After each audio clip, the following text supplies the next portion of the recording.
Good morning, viewers, and welcome to another on-site SA soccer show.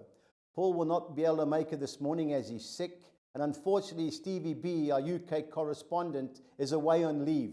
I have spoken to him about the topics I will discuss with you, so here we go. We'll kick off with the Nations League final, which was between Portugal and the Netherlands. In a rather disappointing game, the Portuguese definitely deserved to win. I thought Man City's midfielder, Bernardo Silva, was outstanding. And while Matthew de Ligt and the Liverpool centre-half Virgil van Dijk kicked Ronaldo in check, I thought it was only a matter of time before the Portuguese got a deserved win.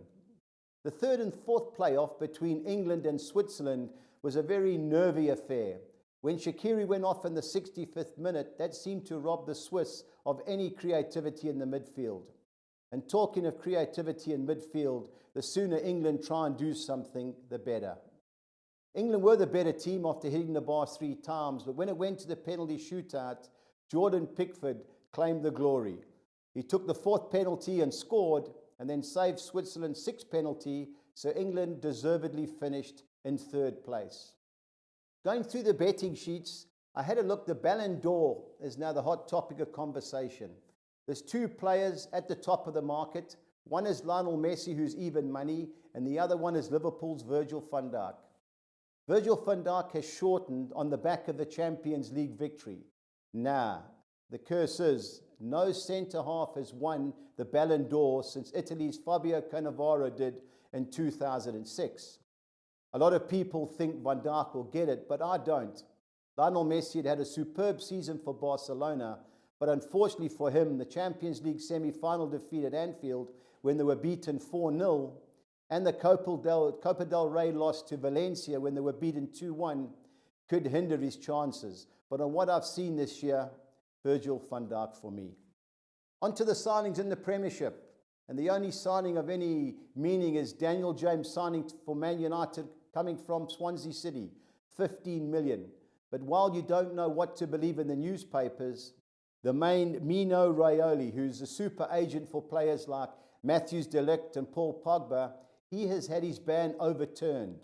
So expect fireworks on the signing front. Last but not least, the Women's World Cup in France, where I've watched several games. I must say I've been really impressed with some of the teams.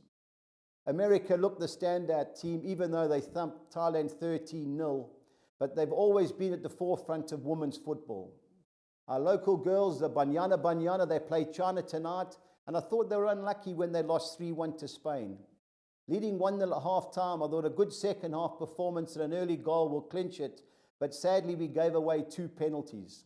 The first one was a deserved handball, but the second one I thought was harsh, and which was even worse when our left back, who'd been previously booked, was given a second yellow card and sent off. We've got to get a result tonight, because if we don't, we're almost out, because the third place team that we played, Germany, are one of the favourites. On the topic of these competitions, especially the global ones, having 24 teams does not work.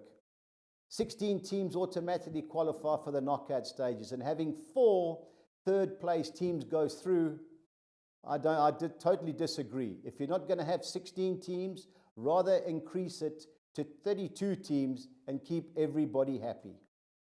The leagues will be starting off this week because several of the major leagues around Brazil and America have stopped, so we'll be concentrating on the Norwegian Eliteserien and the Swedish Superettan.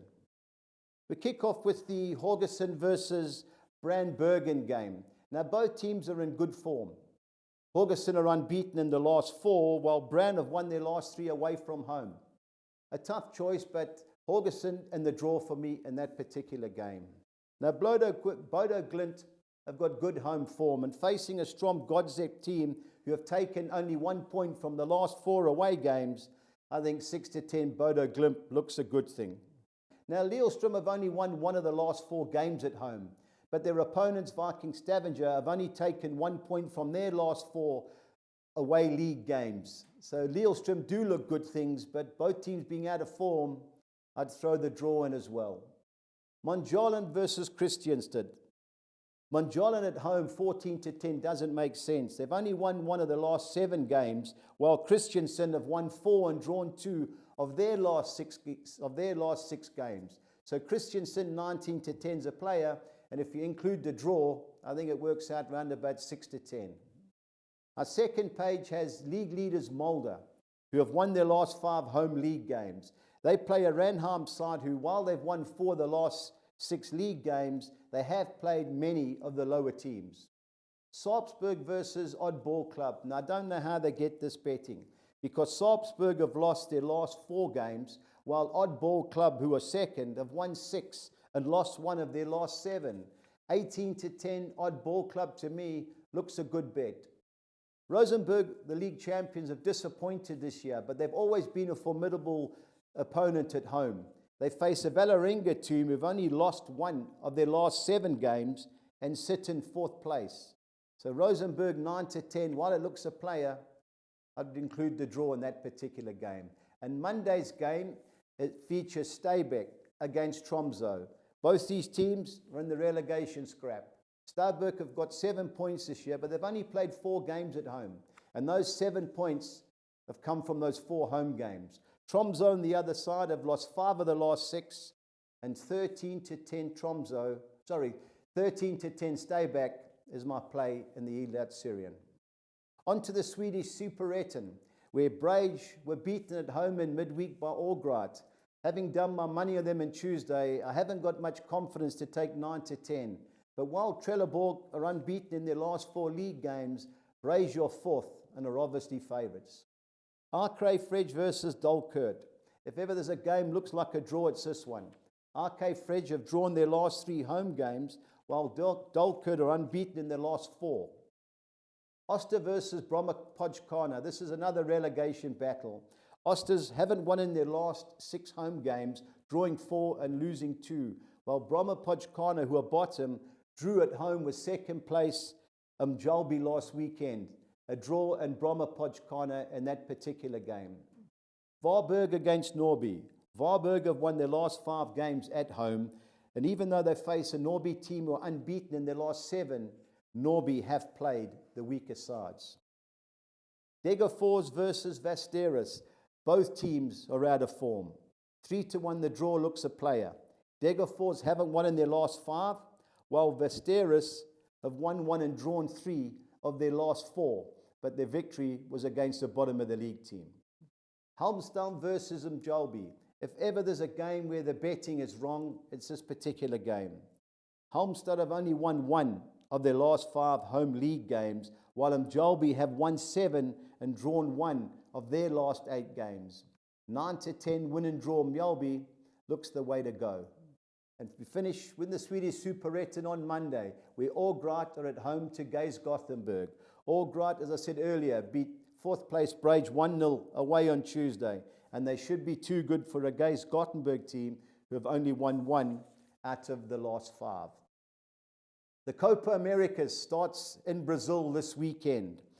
And before I give you my tips on the games, I'll read you the outright betting. Brazil are favourites at 11-10, followed by Argentina at 33-10, Uruguay 7-1, Colombia at 8-1, and Chile at 12-1. Our first game is Brazil versus Bolivia.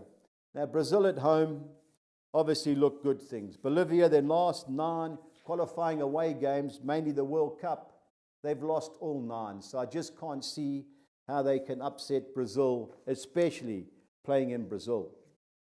Venezuela versus Peru.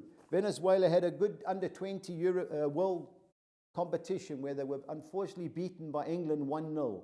Several of those players have come into the national team, and I think this will be a cracker. Their 2 previous meetings ended in a 2-2 draw, and while Peru are favourites, both teams to score 11-10 looks a play in that particular game. Argentina under Lionel Messi, 12-10. They do look good things, but I have concerns defensively about them. Colombia, who are now managed under Carlos Queiroz, the former Bafana manager, he's been in charge for 3 months. They've won the 2 games in charge, but I think the lack of creativity in midfield could cost them in this particular competition, and 12-10 Argentina looks the right way to go. On to Paraguay versus Qatar. Now, Qatar have been invited along with Japan to make up the 12-team competition. Qatar won the Asian Cup, beating Japan 3-1, but all of their players play in the local league. And this is a preparation for the 2022 World Cup, which is in Qatar, and I fancy Paraguay. 7-10 for me all day long, and I think it was 15-10 Paraguay to win by more than one goal. Now, Uruguay, it's last chance saloon for Luis Suarez, Edison Cavani, and Diego Forlan. They play an Ecuadorian team that haven't won this year, and I fancy Uruguay to get off to a winning start. Now, Japan have taken 17 of their 23 squad from the local league. It's being used to develop their Olympic team and hopefully get players ready for the 2022 World Cup in Qatar. I just don't see them beating a Chile team which has Alexis Sanchez, Vidal, and a host of quality players. 4-10 Chile looks a good thing, and it was 12-10 Chile to win by more than one goal. On to our exotics for the weekend. We start off with a soccer six. I've gone Brage, win and draw at home against Trelleborg. I've gone Dolkert, win and draw at RK Fresh. I've gone Bromma Podgkana, win and draw at Osters. I've sided with Varberg Bois to beat Norby. I've gone Degerfors, win and draw at home against Vasteros. And Haugesund, win and draw at home against Brand. Cost of 192. Our second soccer six involves 3 teams from the Icelandic division. I've gone the field with the IAA Cranes KR Reykjavik game. Likewise, Valur Reykjavik versus RBV Vestmannia. I've gone win and draw KA Akureyri against Grondavik. I've banked the Canadian women's team to beat New Zealand. I've gone Peru, win and draw against Venezuela. And I've sided with Argentina to beat Colombia, 2-1-6. On to the soccer 10. I've gone Degerfors, win and draw at home against Vasteros. Haugesund, win and draw against Brandbergen. I've sided with KR Reykjavik at IA Cranes. I've gone the away team, RVB Vestmanna against Valur Reykjavik. I've gone KA Akureyri against Grindavik, win and draw at home. The second page, I've gone Torpedo Zodino, win and draw at home against Vita BSK. I've banked the Canadian women's team to beat New Zealand. I've gone Peru, win and draw against Venezuela.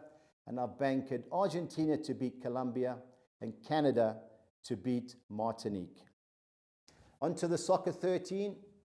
I've gone RK Brage, win and draw against Trelleborgs. I've gone Dolkert, win and draw at RK Fresh. I've banked Varberg White to beat Norby. I've gone Bromma Podgkana, win and draw at Osters. I've gone Degerfors, win and draw at home against Vasteros. I've sided with San Vikens to get a positive result in Gefle. I've banked Trollhättan to beat Eskilsmina. Second page, I've gone Luginskiel, win and draw at Torns. I've banked Tavakis to beat Oskarshamn. I've banked at Wittenberg to beat RK Otterfold. I've gone Haugesund, win and draw against Brand. I've gone with Peru, win and draw against Venezuela. And I've banked Argentina to beat Colombia. On to our Budgies bets for the weekend. I've gone Bodo Glimt to beat Strom Godzet. I've gone Oddball Club to win at Sarpsborg. I've gone Staybeck to beat Tromsø. And I've gone Mulder to beat Ranheim and over 2.5 total goals, 3,200 to 200. On to the Swedish Superettan, where I've gone Ågrat to beat Gaze Gothenburg. I've gone Varberg to beat Norby and over 1.5 total goals. And I've gone win and draw Bromma Podgkana against Oster and Mjolby against Halmstad, 2,700 to 200. On to the Copa America, where I've gone Paraguay to beat Qatar. I've gone Uruguay to beat Ecuador. I've gone Chile to beat Japan and over 2.5 total goals. And I've gone Lionel Messi to score any time against Colombia, 3,200 to 200. On to our both teams to score sides. I've gone Haugesund Brand John Dolan against Christensen, Rosenberg versus Valerenga, Halmstad versus Mjalbi, and Venezuela, Peru, 3,800 to 200. Looking for another bet, I've gone for the handicap quartet, where all these teams have to win by 1 goal. I've gone Mulder to beat Ranham. I've gone the Canadian men's team to beat Martinique. I've gone Paraguay to beat Qatar. And I've gone Chile to beat Japan, 4,900 to 200. Our 6 on extra for the weekend. I've gone Bodo Glimt to beat Strom Godset. I've gone Steybeck to beat Tromso. I've gone Varberg Bois to beat Norby. I've got the Canadian men's team to beat Martinique. I've gone Paraguay to beat Qatar. And I've gone Chile to beat Japan. My final bets for the weekend, my main bet this weekend is 13 to 10 Steybeck to beat Tromso. That's in the Norwegian League on Monday. And the best value bet, I've gone Oddball Club, 18 to 10 to beat Sarpsborg. Thank you very much for watching. Have a profitable and happy punting weekend. Goodbye.